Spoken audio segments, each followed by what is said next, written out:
د خوږ پیغمبر صلی الله علیه وسلم د سیرت سلسله وار بیانیږي او 9 هجری واقعات شروع شوي. نهم کال د هجرت کې مختلف سرایا او په دغه کال کې وفود او په دې کال کې یو عظیم جنگ د تبوک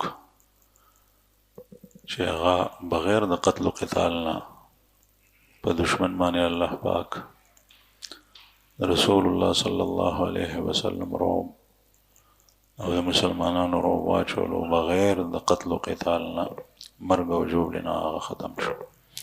هغه عظیم جنگ هم په دغه 9 هجری کې شوی. مختلف سرایا رسول الله صلی الله علیه وسلم صحابه کرام یو خوا بل خوا واستول.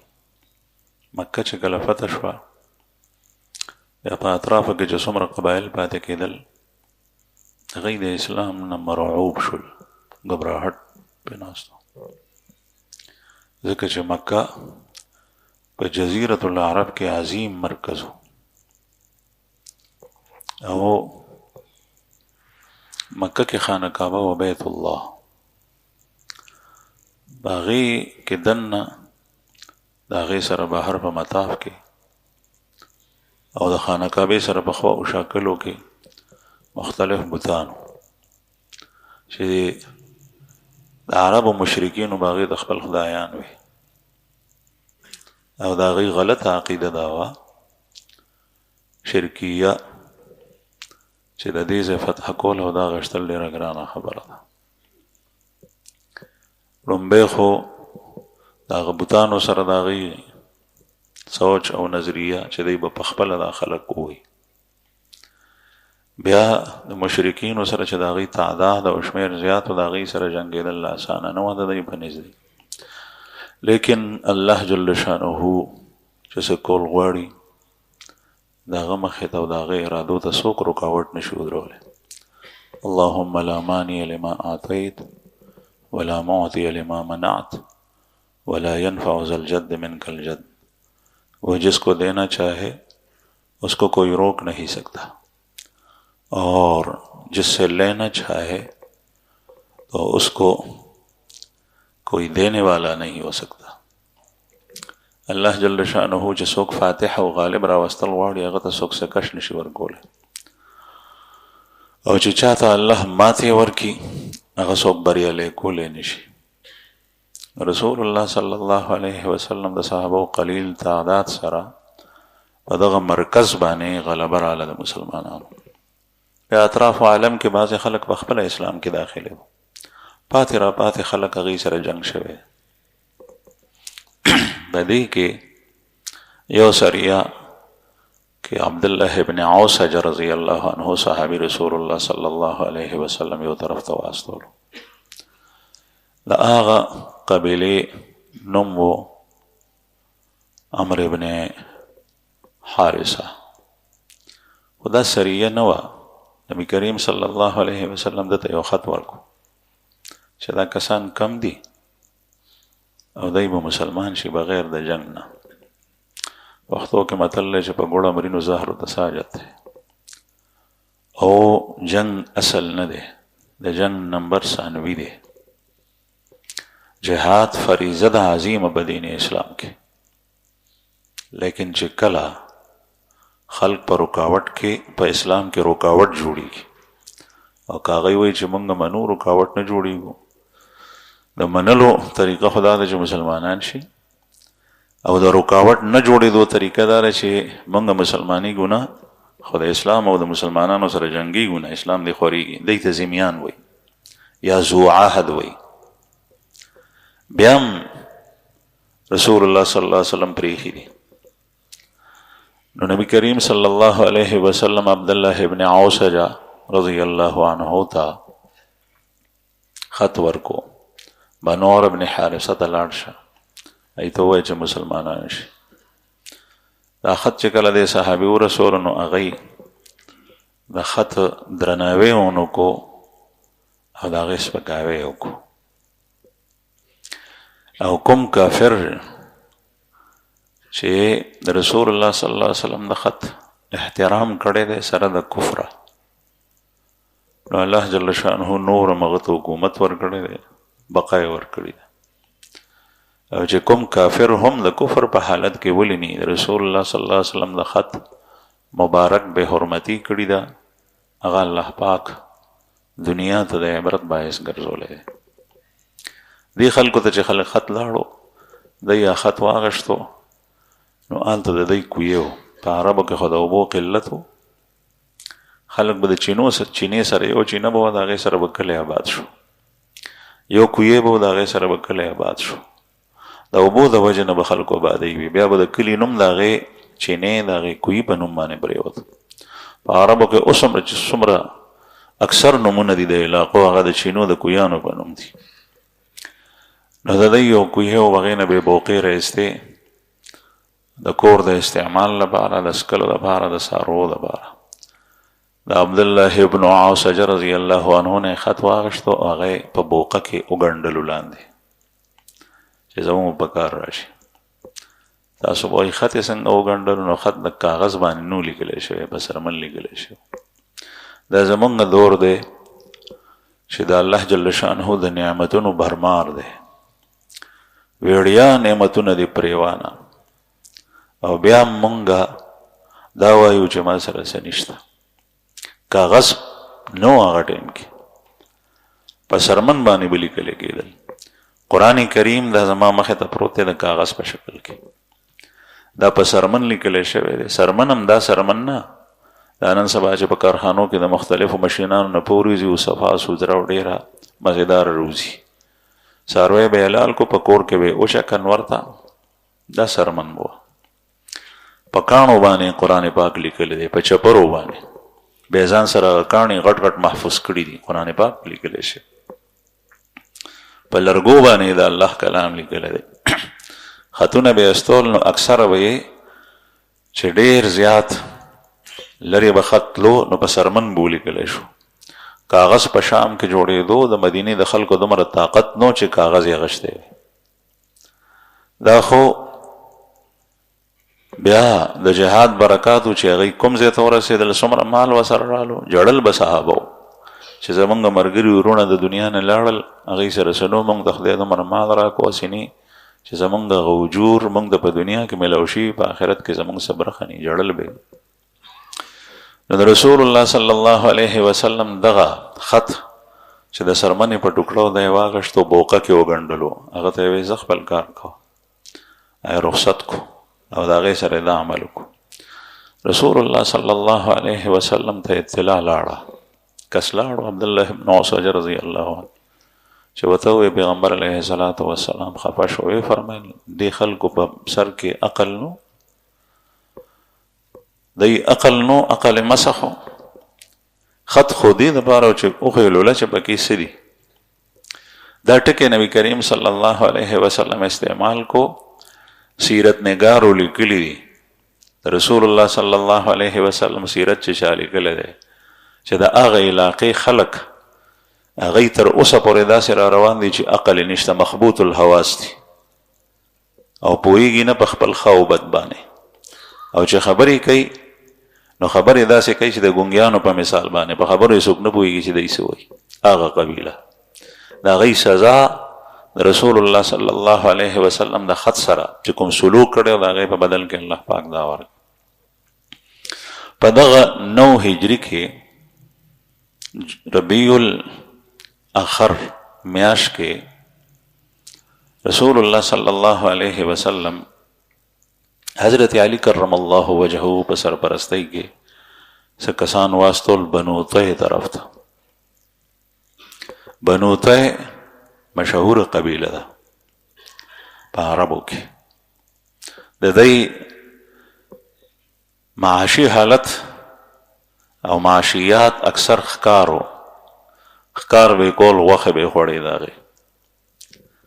او په دغه بنو طیع کې یو کس تیر شوی د رسول الله صلی الله علیه وسلم په زمانه کې و، خو پیغمبر علیه الصلاة وسلام باندې ایمان نه دی راوړی، داغه سخاوت مشهور دی. خاتم طائی، طائی طی طرف ته منصوب دی، نو چې طی ته نسبت شي نو هغه ته طائی ویلی کی. دا خاتم طائی د سخاوت مشهور. دلته یو بت، دا غي بت نوم سفل. هغه سفل ماتولو ته په بنو تی باندې د حملې کولو دپاره، ځکه چې دوی تر اوسه پورې لا مسلمانان شوي نو.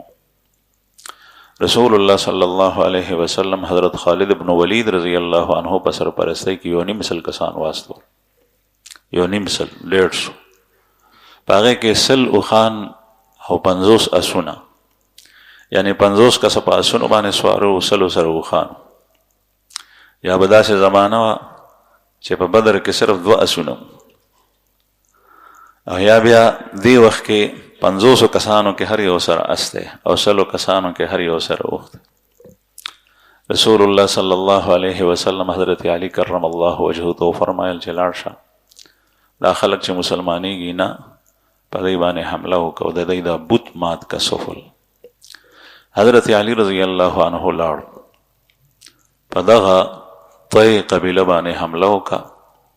هغه خلک وتښتېدل، مال غنیمت لاس ته رالو. څه کسان چې ولاړو هغوی سره جنګ وشو. په مال غنیمت کې څه غلامان، مریان، څه وینځې او د هغوی څه څاروي هغه لاس ته راغلل. او دغه بت چې او حضرت علی کرم الله وجهه دا مات کو، نو هغوی به داسې چل کولو چې بتانو ته به اکثرو ځایونو کې کوټې جوړې کړې. په هغې کوټه کې به دننه منځ کې بت، بیا به تلل، د هغوی پوجا پاټ به یې کولو. او د بت به خپله یو خزانه وه، یا به کویې و یا به بل یو شی و، په هغې کې به هدایا، تحائف او نظر، منختې، هغه به یې د بت په نوم باندې راړې، په هغې کې به یې اچولې. د الله جل شأنه نه سوا نظر او منت، منخته په مخلوق کې د هیڅ چا په نوم باندې نه ده جایز. لکه څنګه چې قسم خوړل د الله د نوم نه علاوه د بل چا په نوم نه دی جایز، دغسې نظر او منخته د بل چا په نوم نه ده جایز. الله جل شأنه اولیاء په دې ځمکه ډېر تیر شوي، هغه ژوندی وي نو د هغه په نوم باندې نظر او منخته حرامه ده. او که د سړي اعتقاد د خدایي د صفاتو وي نو دا سړی مشرک دی، او کنی نو دا فعل شرکیه دی، عمل یې شرکیه دی. یا د مر نه پس د هغه په قبر باندې نظر او منخته وړل دا شرکی عمل دی. په دې باندې اجر نه بلکې د ایمان د سلب کېدو خطر ده. نو هغه منخته به مشرکینو راوړې، په هغه کې به یې غورځولې. حضرت علی رضی الله عنه چې کله دا بت مات کو سفل، د هغې په خزانه کې مختلف قسم وسله راووته، په هغې کې 3 قیمتي تورې وي. هغه تورې رسول الله صلی الله علیه وسلم ته ورسېدې. په هغې کې یو نوم رسوب او یو الیمانی. دا 3 واړه تورې، 2 په مال غنیمت کې خاص د الله رسول ته الله پاک قرآن پاک کې حکم کړی دی چې تا دپاره ستا خوښه ده. نو 2 تورې اوچتې کې، هغه بله بیا په برخه کې ورسېده. او دا 3 مشهورې تورې وې په عربو کې، قیمتي په هغه وخت کې. نن سبا جدا رواج دی، هغه زمانه کې جدا و. داسې به جوړې شوې وې چې هغه به منلې شوي تورې وي، یا به په هغې باندې چا جنګ ډېر په مړانه کړی و، ډېر کسان به پې وجلی شوي و، هغه توره به نه ماته شوي وه، نه به پسېده، نه به یې خوله وړېده، هغه به ډېره مشهوره شوه. دا تورې هم د دې بت څخه د هغه په خزانه کې لاسته راغلې. بت ماتول د مسلمان فریضه ده چې په کومه علاقه باندې غالب شي بت به نه پرېږدي. بت جوړول، د بت حفاظت کول دا د کافر کار دی. زه حیران شم چې مونږ په هر سیز کې پل د اغیارو د کافرو په پل باندې کیدو. زمونږ په کالج او یونیورسټۍ سطح باندې په علومو کې، فنونو کې آثار قدیمه دا جدا علم دی، فایده یې څومره ده؟ 0. لیکن په هغې کې د پردو بوتانو د کافرو د مشرکینو د هغې خیال ساتلی کی. دی دا سبق دی دپاره ووایي چې دی ځي ځمکه لټوي او چېرته بوت وي چې مات نه شي، که مات شوی هم وي چې هغه روغ کړي. زمونږ په کلي کې زمونږ چې کوم ځای کې اوس خو مزمکه مکه نشته دی، لغونې ده په هغه ځای کې یو ونډ دی، په هغې باندې محمود غزنوي صاحب تېر شوی دی، صدر اعظم هم پې تېر شوی دی. داسې مونږ اورېدلي په هغې کې ډېر بوتان، مونږ چې به څاروي سرول هلکانو واړو غوان به مسرول، نو بوتان به پې پراته، نو بوت به کله به روغ و بلکل هغه به مونږ راواغېشتو نو بل کاڼي ته به مو راخلاص کړو. دغه ما اورېدلي چې بوت ماتول پکار دي. بیا وروستو چې کله دا خلک خبر شو نو بیا به راتلل، بیا به وی چې دا څه کوي، دا خو ډېر قیمتي شی دی. به هر حال لویه کیسه ده شاته په هغې پسې هغه نه بیانوم، لیکن د پردو آثارو چې هغه بوتان دي او بوت ساتل دا د کافر او مشرک کار دی، د هغې خصمانه کې، لیکن رسول الله صلی الله علیه وسلم د آثارو خصمانه نشته. په عربو کې چې زمونږ مرکز دی حرمین شریفین، والله اعلم چې دا نن سبا کیفیت او حالت په څه وجه راغلی دی چې عمرې ته او حج ته تلل بند شو، د سړي زړه جاړي، لیکن دې پسې شاته زمونږ خپل کردار دی. ظهر الفساد فی البر والبحر بما کسبت ایدیکم، هغه پاک سرزمین او ځمکه باندې چې کوم شی ورانیږي هغه د رسول الله صلی الله علیه وسلم آثار دي او زمونږ اسلاف هغه محفوظ ساتلي. عبدالله ابن عمر رضی الله عنه صحابي دی. امام بخاری رحمه الله هغه په خپل کتاب کې په ابواب المساجد کې یو حدیث راوړی دی چې د هغې نه فقهاو نور احکام او مسائل نه دي مستنبط کړي، حالانکه امام بخاری داسې سړی دی چې هغه حدیث الله راوړي چې په هغې کې څه فقه، فقه الرجل فی تراجمه، فقه البخاری فی تراجمه، د امام بخاری فقه ټول په تراجمو کې ده. په هغې کې صرف دا لیکلي دي چې المساجد علی طرق المدینه، هغه جوماتونه چې د مدینې منورې په لار دي. په هغې کې د عبدالله ابن عمر رضی الله عنه صحابي حدیث راوړی دی چې دا غزوه حضرت سالم رحمه الله او دا هغه مولا یعنی آزاد کړی غلام نافع رحمه الله، دا دواړه حضرات د امام بخاری رحم الله نه حدیث روایت کوي، کله سالم کله نافع.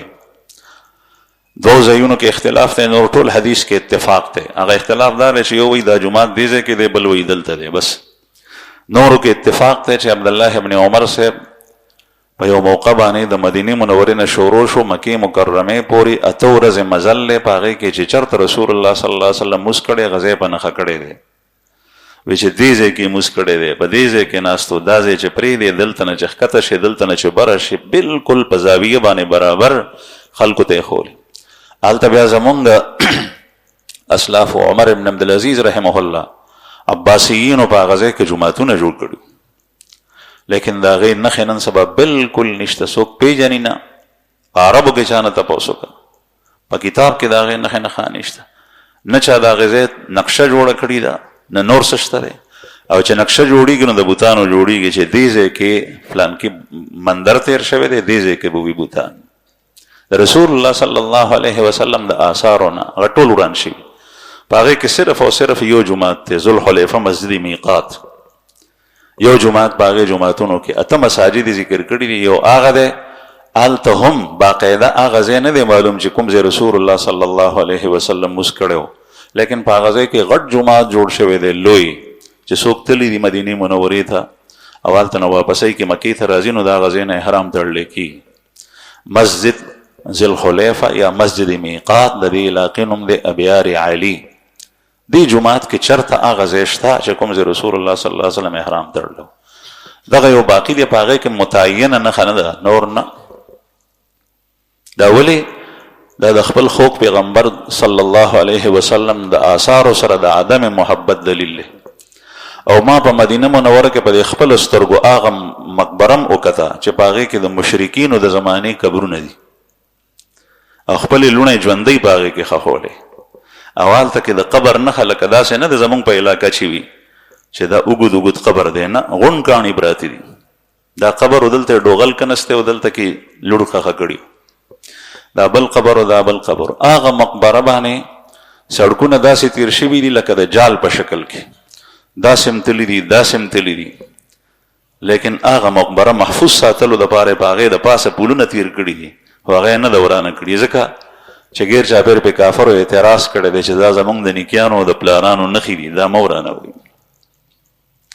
کافر د خپل مندر د خپل بت د خپلې نښې حالانکې هغه ټول په باطل باندې و، د هغې خیال ساتي.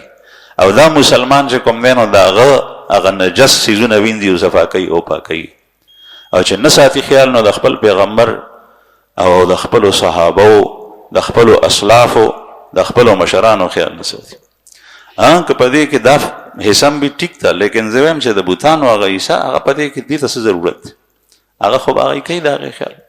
رسول الله صلی الله علیه وسلم تعلیم مونږ ته دا دی چې بت به نه پرېږدي، ځکه چې د الله جل جلاله سره د شرک عقیده دې پسې شاته پرته ده، هغه سوچ او هغه نظریه ورپسې پرته ده. عمرو ابن جموح رضی الله عنه صحابي دی، په خپه باندې ګوډ دی، زوی مسلمان شو. معاذ ابن عمر د هغه ملګری او بل معاذ ابن جبل رضی الله عنه مشهور صحابي دی. دا دواړه نوجوانانو زلمیو دی مسلمانان شول. دا یو د عمرو ابن جموح زوی دی او دا بل د زوی ملګری دی. پلار ته وی چې پلار ایمان راړه، هغه وی چې نه، سخت غوسه شو، په قهر شو. بیا چې کوم دی نو بوتي ساتلی او کوټه کې بند کړی او تلو به دننه هغې څخه د هغه پرستش به یې کولو. دې دواړو هلکانو په خپله کې صلاح وکړه چې داسې وکړو د ده نه مخې ته دا بوت غورځوو چې دا عقیده دی پرېږدي. شپه په شپه داسې وخت کې چې پلار خبر نو، هغه بوتي راغشتی دی، دواړو هلکانو را روان کړی، بهر یې ویشتی. عمرو ابن جموح چې پاسېدو کوټه کې وکتل نو بوت نشته. او زما اله څه شو، زما معبود څه شو. ګرځېدو چته نږدې به مونږ ته بیا یې راوړو، ویې درولو. سخت غوسه شو چې دا چا کړي دي، که ما ته پته ولګېده زه به د هغې خبر واخلم. بله شپه شوه، دوی ته پته ولګېده چې هغه خو یې راوړی دی، بیا یې ترېنه بوتلو لرې وغورځولو. بیا دی ورپسې ګرځېدو، دا پرې ډېر په تکلیف شو، بیا یې پیدا کو، بیا یې راوستو، ویې درولو. سخت غوسه شو چې ما ته پته ولګي چې دا کړي چا دي. خو او بوډا کمزوری و. په درېیم ځل باندې بیا دی رالو نو غټه توره د بوت غاړه کې ځوړنده که ورته وایي چې څوک راځي او تا ته لاس کوي نو په دې تورې یې سر واهه. بوت ته وایي.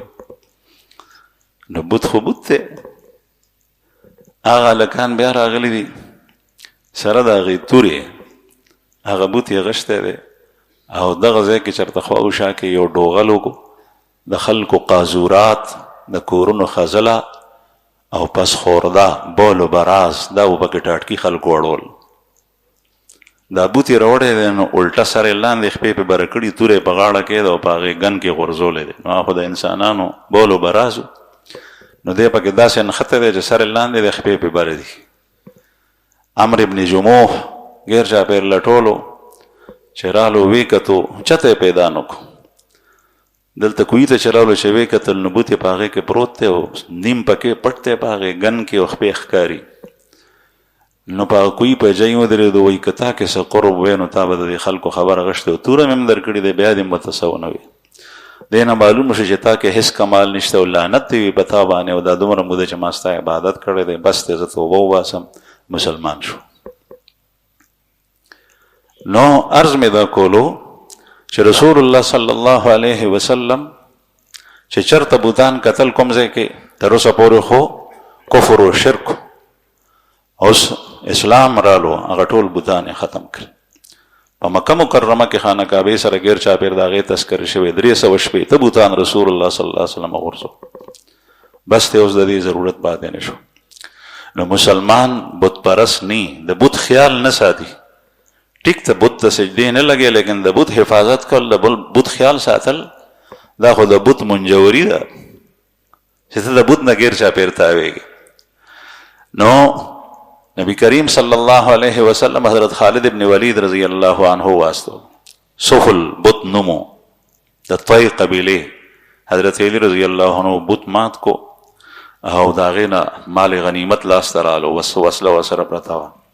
او بیا هغه خلکو کې بعضې کسان هغه قیدیان ونیول او را یې وستل. دې ځای کې دغه وخت کې حاتم طایی چې کوم مشهور یادیږي نو هغه نو امر شوی و، د هغه زوی و عدي ابن حاتم، عدي د هغه نوم. حاتم طایی سخاوت ډېر مشهور دی، لیکن عبدالله ابن عباس رضی الله عنهما او صحابه کرام فرمایي چې د رسول الله صلی الله علیه وسلم غونې سخی په دنیا کې نه دی تیر شوی. بخاری کې حدیث ته د عبد الله ابن عباس سے کتاب الوحی کی کان رسول الله صلی الله علیه وسلم اجود الناس واجود ما يكون في رمضان. رسول الله صلی الله علیه وسلم اجود الناس، الناس کے الف لام د استغراق د پاره دي.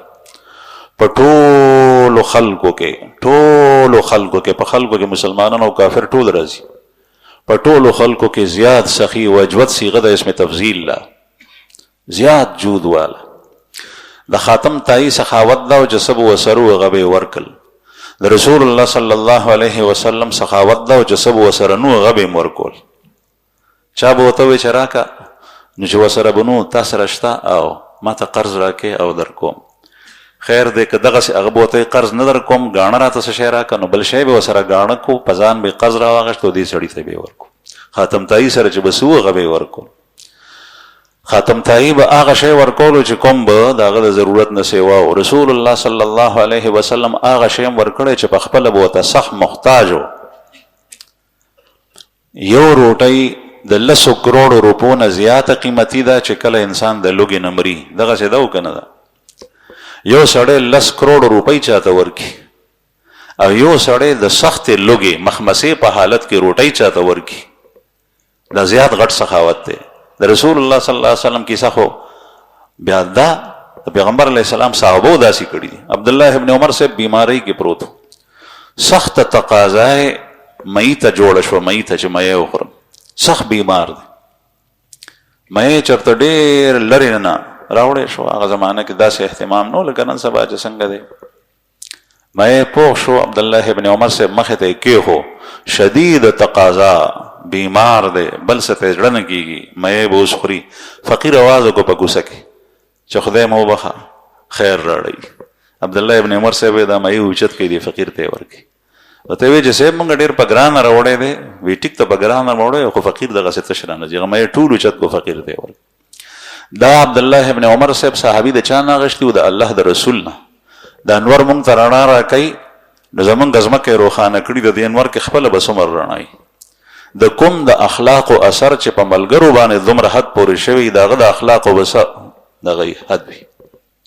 رسول الله صلی الله علیه وسلم ته یوې زنانه صادر جوړ کو. صادر په مدینه منوره کې په خپل کور کې پکړای باندې دا سه صادر جوړ کو. مدینه منوره کې کپڑا نه جوړی دا یا په شام کې جوړی دا یا یمن کې. دا سه خشته رنگین صادر او حاشیه وي. حاشیه دا مونږ نن سبا چې د صادر په دی ځای باندې رنگینه پټای وي. هغه زنانه ډېر په اهتمام سره صادر جوړ. پیغمبر علیه الصلاۃ والسلام ته راړو صادر ډېر قیمتي مو. وته وی چې یا رسول الله دا مې تاسو ته هدیه دا قبول کړئ. رسول الله صلی الله علیه وسلم ته ډېر په خندا سره واغشتو قبول کړ.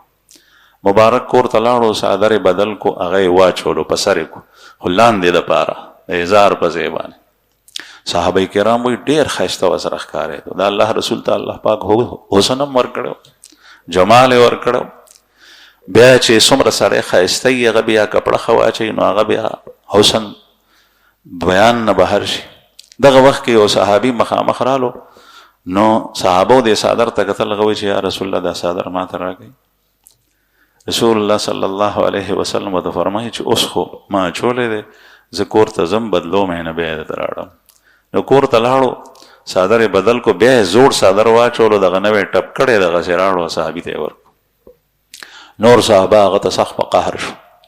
وته وی چې ګوره تا ته پته و چې رسول الله صلی الله علیه وسلم ته ضرورت هم وو دغه وخت کې د صادر نه وي او څومره ښکلی پکې ښکارېدو تابعه ترې نه هغه واغشتو.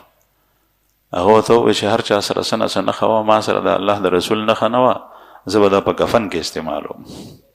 بهرحال د نبی کریم صلی الله علیه وسلم سخاوت پسې د خاتم تایی سخاوت نه رسي. سخاوت د ډېرو پیسو شی نه دی. یو سړي سره ډېرې پیسې ورکړي دا خو آسان. یو کس ته هغه سره مثلا 1 کروڑ روپۍ دي او هغه په 1 کروڑ کې 1 لاک ورکې 1 لاک نو سلمه برخه ورک. یو کس سره 2 لک روپۍ دي هغه په 2 لکو کې 1 لاک برکړي نو څومره برخه ورک نیمه برخه ورک نیم مال ورک او یو سړی سره دغه 1 لاک روپۍ وي او چا ضرورتمند ته دا 1 لاک ټوله په ټوله ورکي نو د چا سخاوت ډیر دی د سخاوت ډیر زیات دی دغه قبیله د حاتم تای د زوی عدی ابن حاتم هغه په دې علاقه کې عدی ابن حاتم په خپل د او تختیدو د جنگ په وخت کې او د خور هغه په مال غنیمت کې رااله دا غینه مو صفانه او صفانه ذره ملغلری ته وای دا نمو دا د خاتم تای لور و ډیر خيار زنانه او ډیر خبر لوسه او په ټول تللی خبرې به کولې دا سه خبره چې خلک به متاثر کېدو ته نه ځکه چې بلاره سخی ساړو دا پاتې شو او د دې رور عدی ابن خاتم هغه تختیدو هغه خپل قصه بیانې چې وای ماته پزمکه کې رسول الله صلی الله علیه وسلم یادای چې څومره زمان نفرت د دنو د بل چانه مې داسې نو او نورم کافر وو خو زمان نفرت د سره په نسبت د نورو خلکو په مقابله کې ډیر زیات چې نوم به مې په وګو وره د چا براته نوم واغشته په ما به بد لګي چې کله مکه فتح شو دی وای دا غې نه پس بیا خلکو باندې روب ډیرو دی وای چې زه د خپل قبيله مشرم او د خپل قبيله نه به توسلوله ربو او ربو دا چې چرته به مال چا سخرالو نو هغه کې وسلورم برخه به د تور کوله کاغه په فصلو کاغه په جنگ کې رالو کاغه بارس کې چو اسلورم برخه به ده ته وصولو د ظالمانه ټیکس نو چې کله دی وای ما ته پته ولګی د چګیر چاپیر علاقه مفتوش وي او کې دې شي پته باندې هم د رسول الله صلی الله علیه وسلم صحابه حملو کی ما یو غلام او غتمه وی چې الکه ما ته ساربو خان وګوره او هغه خان چې هغه اړی نه کوي سوي نه په مزل کې مخي او لته متم نه وي زما په خانو کې داسې ساروي ما ته وګوره دومره خان وګوره واغه بیل وساته او چې کله زه خطر محسوسه کم نو زه په دوخانو سورېږم او زه به د علاقه پرېږدم نو وای ما ورته وایي چې ما ته به اطلاع کې دی وایي چې هغه غلام یو ورځ ما ته راغلو ما ته وایي چې صاحب ته که هغه وخت ځې چې عین تا باندې اسلامي لښکر راشي نو بیا به ستا وتل ګراني اوس ما لرې نه وکتل جنډې ښکاري او ما ته داسې ښکارېږي چې دا د محمد صلی الله علیه وسلم لښکر دی او لا لرې دي او که ځان وباسې نو زه نو دی وایي عدي ابن خاتم چې ما هغه خان راوستل په هغې مې سامان بار کو خپله ښځه او خپل بچي او په خپله باندې په هغې خانو موږ سواره شو شام ته لاړو او وایي ما په خپلو افرادو کې خپله خور پرېښوه چې د خاتم تایي لور و صفانه دی پرېښوه د هغې د اجازت د هغې د وینا د هغې د اغشتو نه بغیر ووتو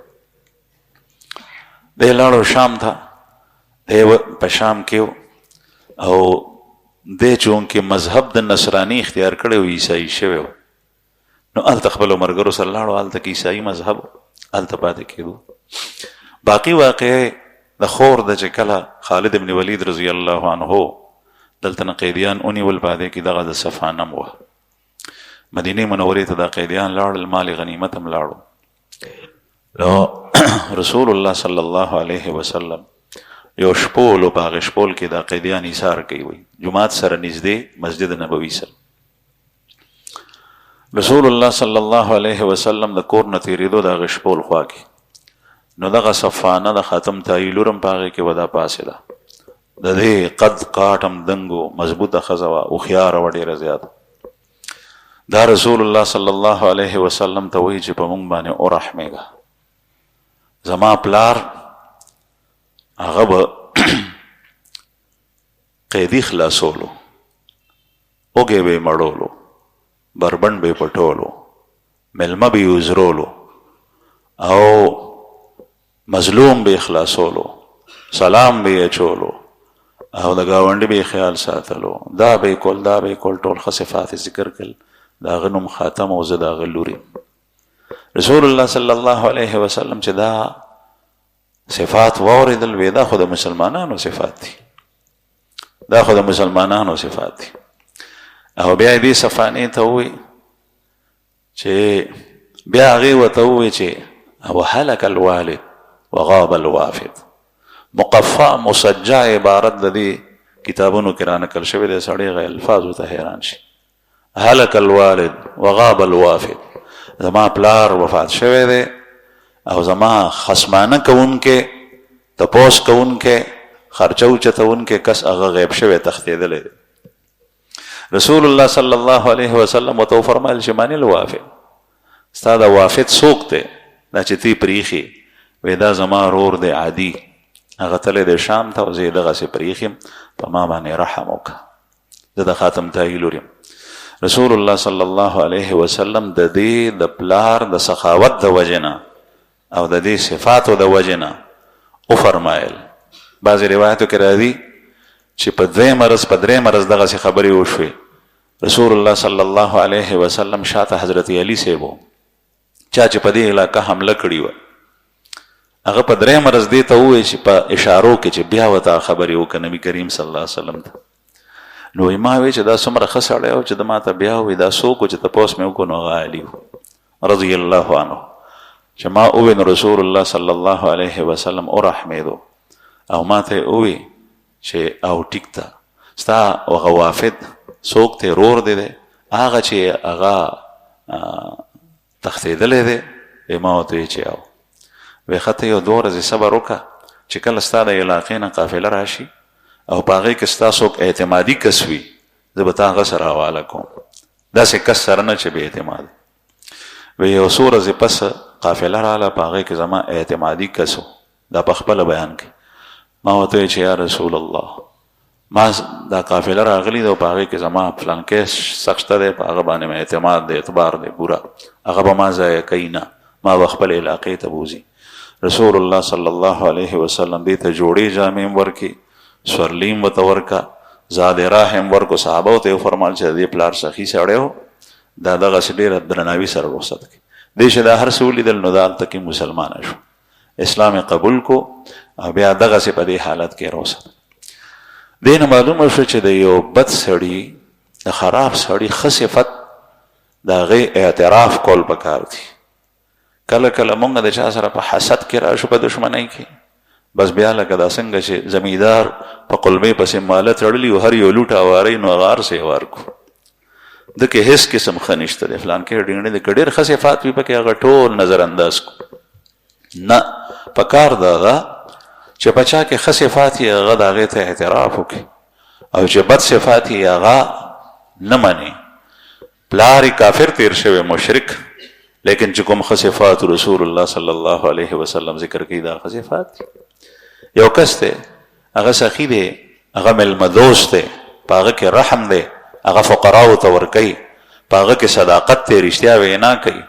ته چې کله د هغه سره ستا بغض، عداوت، دشمني، حسد پیدا شي، نو بیا د دې څیزونو باندې نکیر ولیکئ مطلقا چې دا دا د ښځو صفات دي.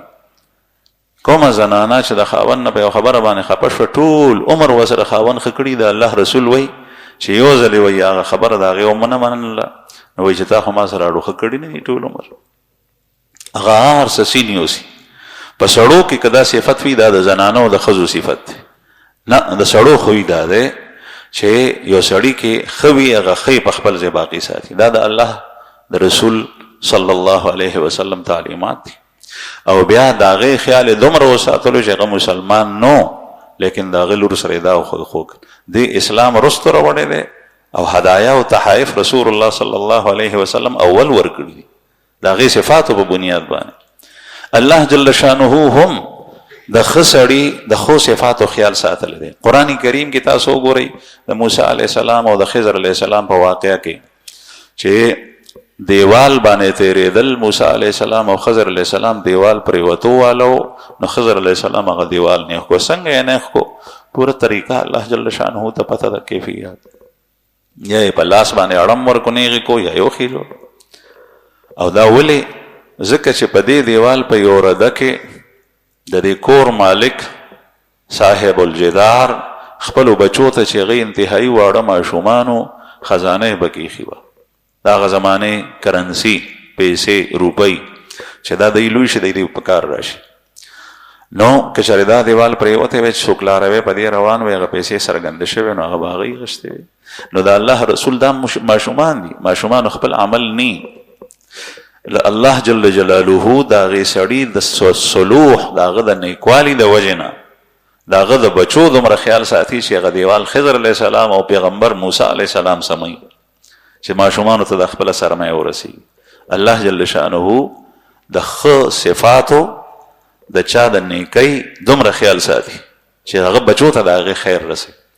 نو دغه صفانه رضی الله عنها مسلمانه شو او بیا نبی کریم صلی الله علیه وسلم ته وفرمایل چې د دې پلار سخي سړی و، د دې سره ښه سلوک وکړي، د رخصت کا چې دا لاړه دا نیغه لاړه رور پسې شام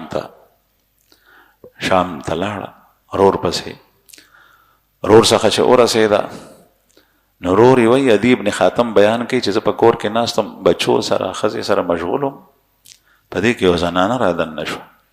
وایي داسې رادننه شوه لکه هغه کې اجنبیت وونه.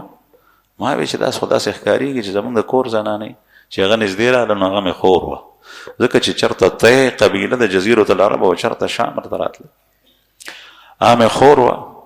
نو ما ته وایي چې الظالم القاطع رشته پرې کوونکي او ظالمه ښځه دې راوسته بچي دې راوستل او زه یو عورت او زنانه او ستا حیا او پرده او زه دې دغسې پرېښوم خبرې خو دې ته ورتلې. نو ورور ورته وایي چې څه وی ټیک وی خو بس دی نور مې مه ملامته کو پاتې یم دده او راځه. وایي خپل هار مې ومنلو بیداد مې تسلیم کو بیا مې خور کېناسته ما دې ته وی چې ما ته رایې راکه او عدي ابن خاتم رضی الله عنه په خپله وایي چې زما دا خور ډېره هوښیاره وه. نو ما ته وایي چې لاړ شه فوراً چې څومره زر د نه کېدی شي او ده څخه ځان ورسو. رسول الله صلی الله علیه وسلم خپل اسلام یې ورته ښکاره نه کو الفاظ یې داسې استعمال کړل که چېرې دی ویلی وی چې زه مسلمانه شیم بیا خو به هغه وي چې اوس دا مسلمان ده نو فریق جوړه شوه نو ځکه ماته وایي نو په ځان یې پوه نه کو ورته وایي ګوره لاړ شه که چېرې دی د الله پیغمبر وي نو خو بیا د الله پیغمبر دی او چې پیغمبر ته څوک مخکې شي نو هغه ګټلي ده او که چېرې دی پیغمبر نی بادشاهي نو انت تم بیا ته د خپلې قبیلې مشر یې هوښیار سړی تا ته به خپله پته ولګېږي چې څه دې خوښه یې هغه کو. عدي ابن حاتم وایي چې ما د دې دا خبرې خوښې شوې زه روان شوم. دی رالو رسول الله صلی الله علیه وسلم ته مدینې منورې ته پیغمبر علیه الصلاة وسلام ته چې مخامخ رالو رسول الله صلی الله علیه وسلم تپوس کوي من الرجل څوک نو دی ورته وایي چې عدي ابن خاتم د خاتم تایز وی عدیمه وی رسول الله صلی الله علیه وسلم راته وایي چې ما څخه راځه کور ته یې بوتلم روان یو په لاره کې زما نه مخکې دی مبارک زه ورپسې دغه عرب ډېر زیات هوښیار وو زمونږ غونې نو چې سترګې پټې کړو د الله جل شانه د کائناتو نښو نښانو نه عبرت نه اخلو. دی اوس په دې صحبت کې او ملګرتیا کې ګوري چې دا بادشاه دی او که پیغمبر دی نو وایي چې ما په غور سره قتل نو رسول الله صلی الله علیه وسلم یادوي چې په لاره کې یو بوډۍ ښځه وه ډېر عمر وه کمزوري وه په لاره کې ولاړه وه او د الله رسول ته اشاره وکړه نو پیغمبر علیه الصلاة وسلام هغې څخه ودرېدو د دې خبرې اورېدې او اوږده گفتگو یې ورسره وشوه په لاره کې مبارک ولاړ دی هغه ښځې چې څو پورې د هغې خبرې نه دي ختمې شوي تر هغې ته نه ځي وایي ما په دې زړه کې وی چې دا بادشاه نه دی د بادشاه خو ډېر لوی غروري هغه په خپل عدالت کې ناست دي په هغه ځای کې هم د هغه سره په خپل محل کې ناست دي هلته هم د هغه سره ملاقات د خلکو ډېر ګران وي دی په لاره کې یو بوډۍ زنانه چې هغې سره سړی نشته څوک نشته دی که دغسې پې تېر شي څه پروا یې نشته لیکن دی د هغې سره بیا دومره طویل گفتگو خبرې اترې چې څو پورې د هغې خبرې ختمې شوي ني تر هغې پورې دی نه ځي نو دا بادشاه نه دی. اوس چې پیغمبر دی او که نه نو وایي چې دننه کور ته لاړم رسول الله صلی الله علیه وسلم یو ځای کې کېنولم نو وایي ګدۍ راواغېشته چې هغې کې هغه د څرمنې جوړه وه او په هغې کې د کجورو د ویښتو دا کوم ځای کې چې وږې راوځي هغې سره ویښتې هغې نه ډک مونږ مالوچ استعمالو رسول الله صلی الله علیہ وسلم کھجور کی چھال گدے میں تکیے میں استعمال فرمایا کرتے دا چھان ہونے بھی دا بھی پک استعمال ہو دا یې پکې اچولی دی. نو وایي دا ګدی ما ته راکړه چې اجلس انت، ما ته وایي چې په دې د پاسه کښېنه. وایي ما ورته وایي چې نه ته پې باندې کښېنه. وایي ما ته وایي چې نه ته پې کښېنه. نو وایي چې زه پې بیا کښېناستم او رسول الله صلی الله علیه وسلم په ځمکه کښېناستو. سید الکونین، خاتم النبیین، افضل البشر، سید المرسلین، بعد از خدا بزرگ تو یې قصه مختصر. په مخلوق کې، په اسمانونو ځمکو کې، په فرښتو کې د هغه نه څوک افضل او مساوي نشته. په خپله په ځمکه ناست دی مبارک، او یو داسې کس چې هغه فی الحال د کفر په حالت کې دی، مېلمه دی، هغه د عزت شی هغه مخکې کوي. دا د رسول الله صلی الله علیه وسلم تواضع. انسان په ښکلي صفاتو باندې ښه ښکاري، په خپل ښکلي لباس کې نه. انسان په ښو خبرو باندې ښه ښکاري، په معتبرۍ باندې نه. انسان په رحم باندې ښه ښکاري، په ظلم او زیاتۍ باندې نه. انسان په انساني صفاتو چې متصف شي نو ښه ښکاري. دا لوډ سپیکر چې ښکلی صفا اواز وباسي نو دا ښه لوډ سپیکر دی، مایک دی. په دې باندې چې پړق پړق ولګي لکه د ماشومانو د سرو زرو جوړ کې اواز نه وباسي نو دا لوډ سپیکر خو نه شو. نو انسان په ښو صفاتو باندې ښه ښکاري. نو رسول الله صلی الله علیه وسلم ما سره خبرې شروع کړي. نو ما ته وی چې اسلم تسلم، اسلم تسلم، اسلم تسلم. کله کله به رسول الله صلی الله علیه وسلم خبرې کولې 3 ځله. وایي 3 ځله یې راته وفرمایل چې مسلمان شه، محفوظ بشي، په دنیا او آخرت کې به محفوظ شي. مسلمان شه، محفوظ بشي. چې وایي دا یې وفرمایل نو ما ورته ووایي چې انا علی دین، زه په یو دین باندې یم، یعنی د عیسایو. ما ورته ووایي چې زه په دین یم. نو ما ته د الله رسول وایي چې ستا د دین نه ستا په مقابله کې زه زیات ښه پوهیم چې ته په کوم دین باندې. وایي ما ورته وایي چې زه په کوم دین یم؟ وایي زما باره کې چاته پته نه وه. وایي ما ته وایي چې ته عیسایت باندې. او بیا راته دام فرمایي چې ګوره ته په عیسایت باندې او په عیسایت کې ظالمانه ټیکس وصولول د خلکو نه دا حرام دي، او ته د قوم نه ربو وصولې به ته وصولې، ستا په دین کې دا شته؟ دې نه معلومه شوه چې په عیسائی دین کې د دې سیز برداشت نشته. نن سبا یو مسلمان سره د هر څه کولو، غصب، شوکه او د قوم مشر د قوم مال بې ځایه استعمالول او خوړل، دا هر څه کوي سره د هغه مسلمان دی. هغه معزز هم دی، هغه قابل قدر هم دی، هغه محترم هم دی، هغه هر څه دی. او رسول الله صلی الله علیه وسلم دته وایي چې ستا ضمیر څه وایي، ستا مذهب خو وایي چې داسې به نه کې او ته د قوم نه 4مه برخه وصولې. وایي زه حیران شوم چې زما د دې خبرې پته خو چاته نشته دی، موږ کومه علاقه کې پاتې کېږو، دته څنګه پته ولګېده چې نه نو دا د الله پیغمبر دی. نو ما ومنله چې دا نو دی مسلمان شو، اسلام یې قبول کو. به هر حال عرض مې دا کوله زما عزتمندو چې د رسول الله صلی الله علیه وسلم سیرت باندې نن سبا د عمل کولو ضرورت دی سخت په هر زمانه کې. لقد کان لکم فی رسول الله اسوة حسنه. چې کله سیرت بیانېږي په هغې کې مختلف اطراف د انسان د ژوند روزي، هر یو کس سره د څه نه څه خبرې تعلق وي. هر یو سړی دی په خپل ګریوان کې وګوري چې زما د خوږ پیغمبر سنت څه دي، طریقه څه ده. اوچ او سپور محبت نه. لا یؤمن احدکم حتی اکون احب الیه من والده وولده والناس اجمعین. محبت خدا دی چې محب د محبوب په شان هر ادا جوړولو کوشش کوي. محبوب ورته وایي چې دا وکړئ ټیک ده، دا وکړه ټیک ده، چې څه ورته وایي هغه کوي. الله پاک دې موږ ته د خوږ پیغمبر صلی الله علیه وسلم سیرت طیبه باندې د عمل کولو پوره توفیق راکړي.